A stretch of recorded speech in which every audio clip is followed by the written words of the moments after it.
everyone, this is Sean 1986. I hope you're having a fantastic Sunday. Well, that's all she wrote in Berlin, Germany, as the Indianapolis Colts had defeated the Atlanta Falcons 31-25, improving their record to 8-2, while the Falcons dropped to 3-6. Let's take a look at the stats. Michael Penix Jr. completed 12 of his 28 passes for 177 yards and 1 touchdown. While Daniel Jones has completed 19 of his 26 passes for 255 yards, 1 touchdown, and 1 interception. B. Robinson had 17 carries for 84 yards. Alliger had 11 carries for 57 yards and 2 touchdowns. Michael Penix Jr. had 1 carry for -1 yard. Taylor had 32 carries for 244 yards, 3 touchdowns. Bro was cooking. Daniel Jones had 7 carries for 53 yards. Dillon had 1 carry for 22 yards. And Goodson had 1 carry for 4 yards. Goodson's a good guy. London had 6 receptions for 104 yards, 1 touchdown. Kyle Pitts had 2 receptions for 38 yards. Mooney had 1 reception for 17 yards. Warner had 1 reception for 14 yards. B. Watson had 2 receptions for 4 yards. It's still, he's just there. Warren had 8 receptions for 99 yards. Pierce had 4 receptions for 84 yards, 1 touchdown. Taylor had 3 receptions for 42 yards. Pittman Jr. had 2 receptions for 19 yards. Abdullah had 1 reception for 8 yards. Downs had 1 reception for 3 yards. And Alec Cox, he just there. Jesus Christ on a cracker. The Colts dominated in all aspects of the yards. Check out these stats for you. The Colts racked up 516 total yards to the Falcons 290 total yards. Colts had 193 passing yards to the Falcons 150 passing yards. Colts have 323 rushing yards to the Falcons 140 rushing yards and have 7.0 yards per play to the Falcons 4.8 yards per play. The Colts had 323 rushing yards. Like, how the fuck does that happen? Well, wait. Bad defense, bad rush defense. That's always important right there. Really always important right there. Colts had 25 first downs, while the Falcons had 22 first downs. Colts were 2-12 on third down, while the Falcons were 0-8 on third down. Jesus, look, if you're a football team and if you finish the game not converting a single third down, yeah, the offensive coordinator should get his walking papers. Definitely should get his walking papers. Colts were 2-4 on fourth down, while the Falcons didn't go for it on fourth down. The Colts ran a total of 74 plays while the Falcons ran 60 total plays. The Colts gave up 7 sacks, while the Falcons gave up 3 sacks. The Falcons punted the rock 6 times, while the Colts punted the rock 1 time. The Colts had racked up 7 penalties that cost them 56 yards, while the Falcons racked up 3 penalties that cost them 35 yards. Both teams lost a fumble once. Colts threw an interception once. Falcons didn't. And the Colts dominated the time of possession with 42-51 to the Falcons 23-38. So, yeah, this was a bad game for the Falcons, man. This was really a bad game. And the fact that this happened, and the fact that they got outplayed and outmatched, it was sad. It was brutal. It was flabbergasting, to say the least. Now, you're probably now, the Colts, they looking promising, but there was some shit they need to clean up, especially the 7 sacks, man. The offensive line coach is gonna be pissing up a storm with that offensive line. I mean, seriously, when you have an offensive line that gives up 7 fucking sacks in a game, you know people are gonna get pissed off about it. I know I am.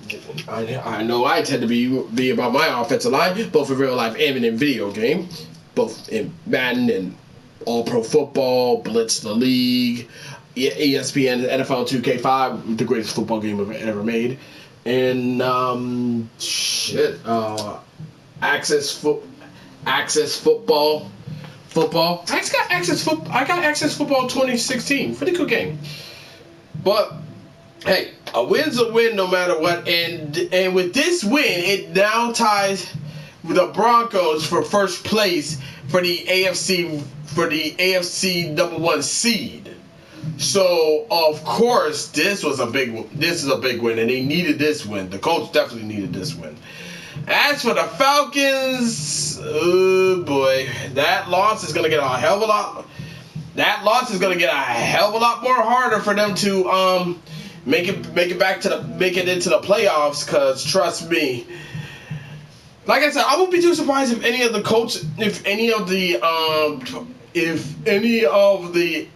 personnel is going to get fired, especially the offensive coordinator. Like, seriously, if the pistol formation doesn't work, try a different fucking formation. You got splits backs, you got I formation. Hell, try fucking shotgun. Why on God's green earth are you still running the pistol formation? The pistol formation is only supposed to be used for quarterbacks who utilize in the pistol formation. You can't use a shotgun you can't use a quarterback that is built in a shotgun formation to dominate in a motherfucking pistol formation. Pistol formation. And I think that's one of the reasons why the main reasons why the Falcons lost so many games this year, because of that. The offensive coordinator won't change up, and see the thing. If the offensive coordinator or the defensive coordinator can't change up and just stick to their ways, well, it's about time they didn't get the market papers. But that's just me. This game is pretty much in the books, and next Sunday we got another international game. That's going to be the Washington Redskins versus the Miami Dolphins. Yes, I'm still calling them the Washington Redskins, because if you want my 2 cents about it, I'm not calling them the Commanders. And anybody who got a fucking problem with that, they can go kiss my black ass and kiss my fucking grits. But that's no here or there. Now you're probably asking, well, what am I doing right now? Well, I'm watching. Well, as you may know, me watching football. I'm watching football games on my 2 TVs. On my other TV, that's on the left side. That's on the right side of where I'm at. I am currently watching the Baltimore Ravens playing against the Minnesota Vikings, and while I was recording this video, the Minnesota Vikings scored a touchdown after forcing the Ravens going 3-and-out. And on my big screen TV, which I'm recording my video about this game right now, I'm going to be switching to the Tampa Bay Buccaneers versus the New England Patriots game, because I know that's going to be a good game to see. So yeah. So that's all I gotta say for right now. And once this game is completed, which either one is where I feel like it's gonna be worthy of me talking about it, I'll be doing my talking about this game. I'll be doing my post game, and I'll be giving you the rundown of all the games that's happened throughout the day.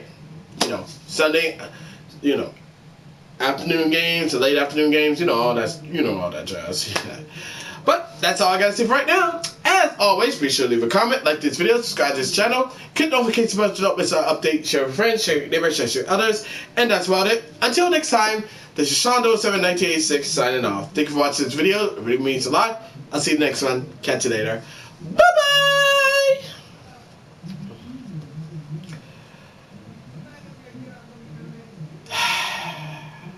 Wow. Well, I did say the Colts needed to win to make sure they're still tied with the Broncos in first place for the NFC #1 seed. So they did their fucking job. Can't say the same for the rest of them, but anyone except the motherfucking Chiefs.